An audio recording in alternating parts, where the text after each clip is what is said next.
Hello, I'm Corey, and welcome to Creating with Scraps, Die Cuts for Junk Journalers. This is a requested video. Somebody or several somebodies had asked that I show how I do my die cut process. And it's nothing fancy, nothing elaborate, but I do like die cuts, and I do enjoy using them in my junk journal. So I will get started. Generally, what I do with the die cuts, and for those of you not familiar with it, a die cut is... because I know I have some new folks here too. A die cut is a metal, sorry, I have a tray here that has a magnet on the bottom so I don't lose little pieces. It's just a metal piece that cuts out a specific shape. A lot of times for junk journaling, I use flowers or leaves or greenery or of some sort, and sometimes words.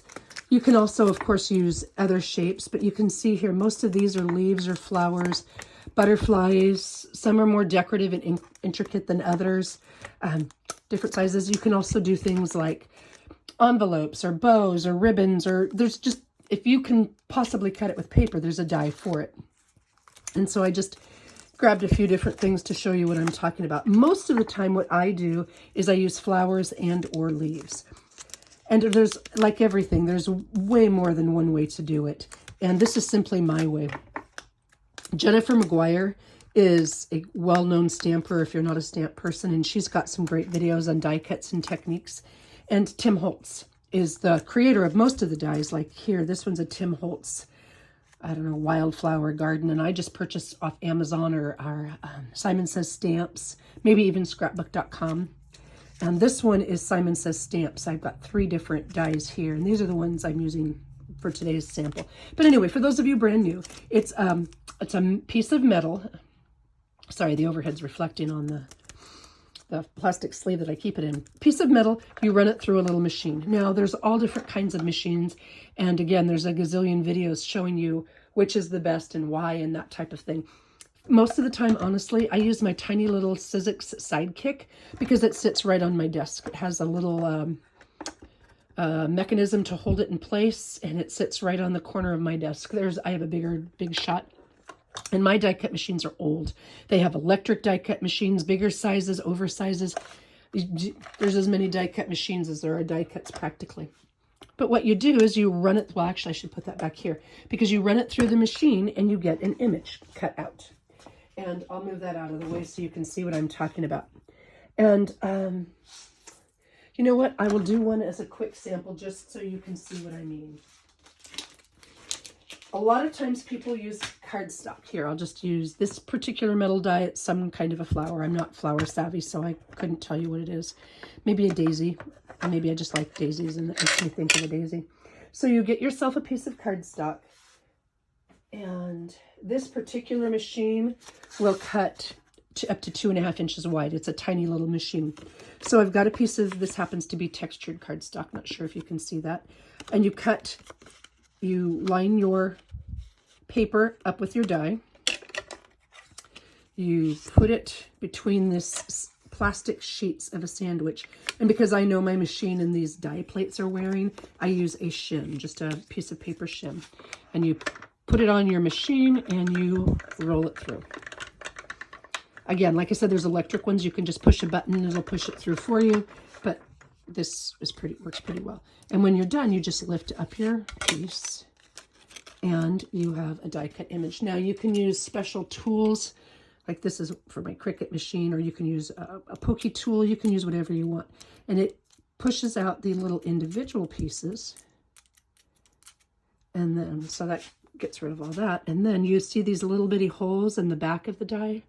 I'm going to try to come up high enough so you can see it. Those are so that you can get the paper out of the metal frame. And then you just lift up. Well, maybe you just lift up. There you go. This one's a sticky one.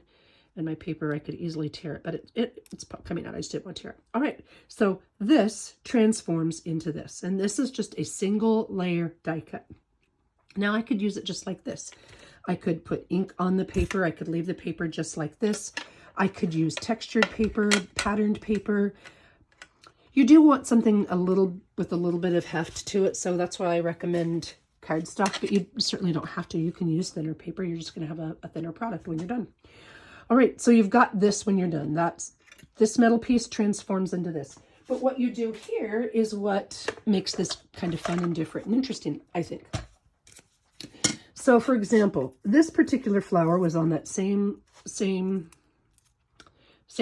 die set, but this one is cut in plain white cardstock, and this one is cut twice. I cut it with green cardstock, and then I used transparency paper, and then I used embossing. And so it's the little details that you add that can transform the way it looks. They're essentially the same thing, but they've changed forms. And so I'm going to show you a couple different ways that I do that.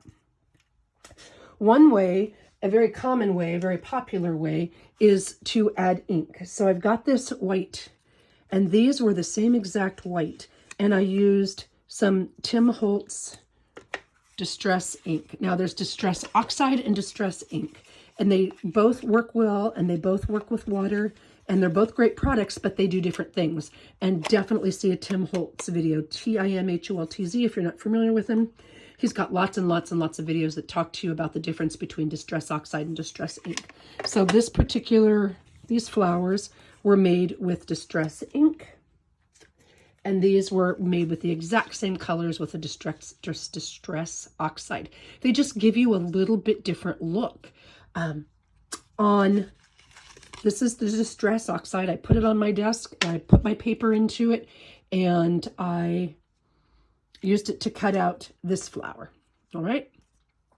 And on this one, what I did was I cut the flower out first, and then I put it in ink. On this one, I inked the paper first and let it dry, and then I cut out the flower.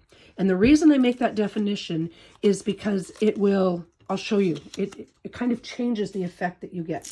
So I'm going to use one that I use all the time. This is tracing paper. This is plain thin tracing paper. This is the exact same tracing paper that I've coffee dyed. All right, so you get a different look. I cut this, I had a coffee dyed paper, and I cut this flower head out. I don't know if you can see. I cut this flower head out after I'd coffee dyed the paper. Paper's coffee dyed. I ran it through just like this, and this is what I got. This one, I used this plain paper. I cut it out, and then I put it in a coffee bath and let it dry. And the reason I'm showing you this and the reason I do this is because you get an entirely different result. See how, because I cut it and then I coffee dyed it, the coffee and ink works the same way. It absorbs into the edges, and it gives you kind of like an inked look. Here, let me see if I can put it like this, make it a little bit more clear. Here you go. So you can see the inked edges of the petals that got absorbed because the raw paper ends allowed the coffee to soak in. So here it is, coffee dyed, dried, and then cut.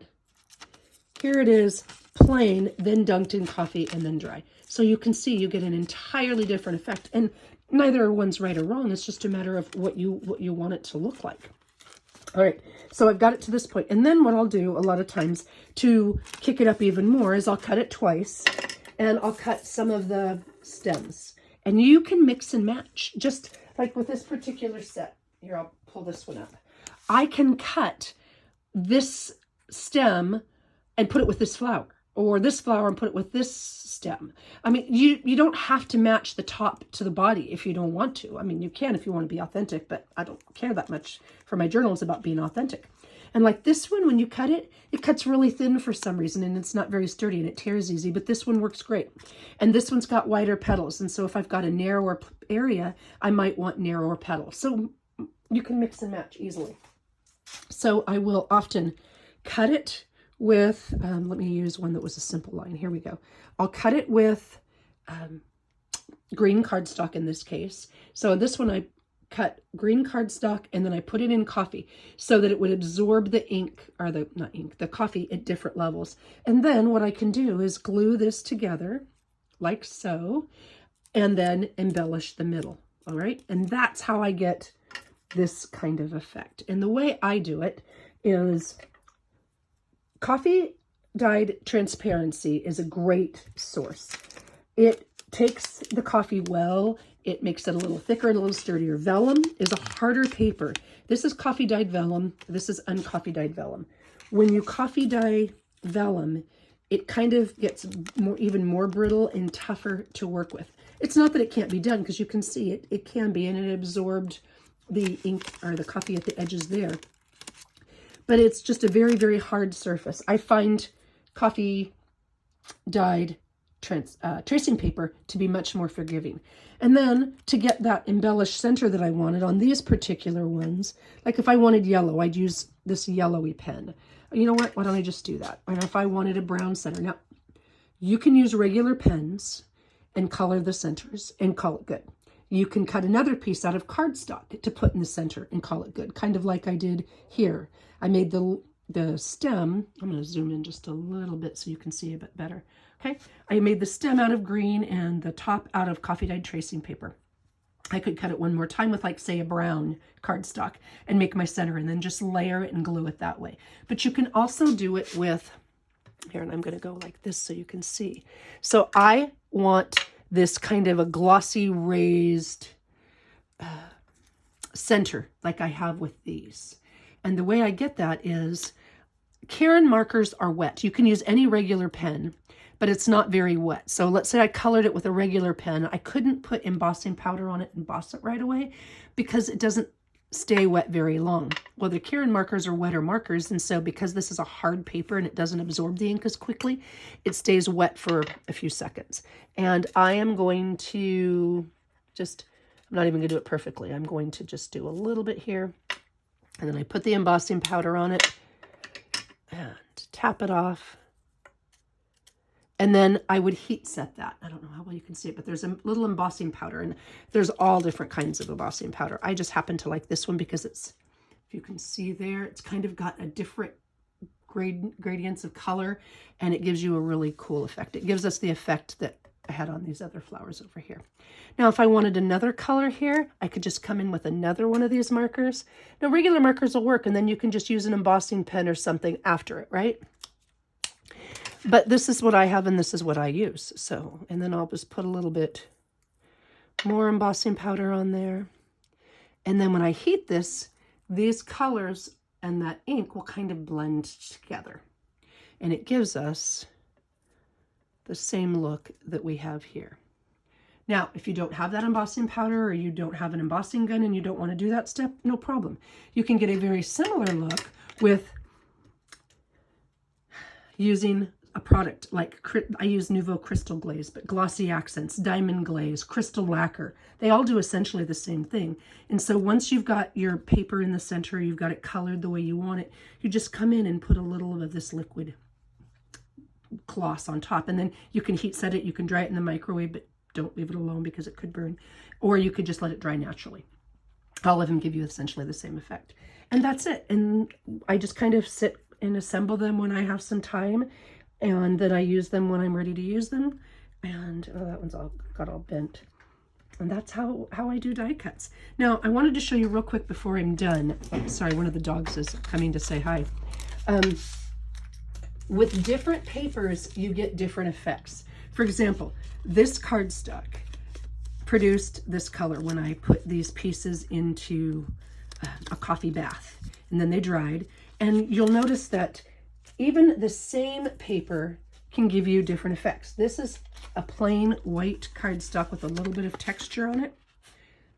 I don't know how well you can see that, but it's a little bit of texture. And even these, they accepted coffee differently. Like this one is a much lighter color, and these are a little bit darker, but you can see on the edges, especially on this one, where it absorbed the coffee, and that just means I have to ink less later on. Well, if I want more inking on this, I'll leave this down here so you can see what I'm talking about.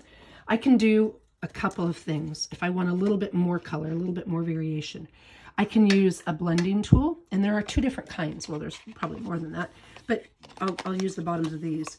The older style kind, and they've been around forever, is a flat foam brush. And it's great, but it doesn't always allow you to get inside things, especially when you're doing stencils or die cuts like this. The newer style, Tim Holtz makes them, and I got mine a couple of years ago from scrapbook.com. It's got a domed or a rounded cover, and it allows you to get in more and in the center more, and it gives you an easier blending surface. And so you can add just a bit of color where you want. You can also use like these makeup brushes, these blending makeup brushes, and they come in different sizes with different size heads. So I could use, say, this one. What did I just do with it? I could use this one, and sorry, I'm going to put this here so I don't lose sight of it. I could just get a little bit of ink on here and come in and brush the ink just where I want it. Okay, I can do the same thing with my blending brush, but it's going to be a little bit bigger area. And because it's domed, it won't go on flat. It'll go just where I want it to. And so then when I've got the color kind of where I want it, I can come in with that glaze, and I can put the glaze on the top. And then it'll dry in that shimmery, shiny look. And that gives me, again, a different look. And then once this is dry, I could cut off this stem and replace it with the green stem. And there's another flower die cut ready to go. Here, I'll lift it up. Maybe I'll lift it up, and I'll put this one here. And see, you can see here when I cut the die cut, I haven't taken this little bit off that I don't need to have it green. I could cut it, but why bother? And then I would simply glue this down, and there is my new die cut ready to go. All right, I hope that gave you an idea, and this is exactly what my process is. And those of you that were asking, I hope it gives you some ideas on ways to use die cuts in your own junk journals. Thank you very much. Have a great day and happy creating.